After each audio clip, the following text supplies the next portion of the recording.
surprised? Yeah, well, so was everyone else when I decided to fix equipment. But you know what? I had enough of people telling me what I couldn't do. So I did it anyway. You know what else surprises people?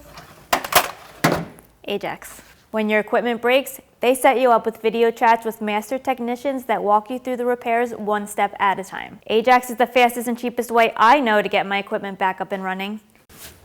It's amazing how much you can do yourself with a little help.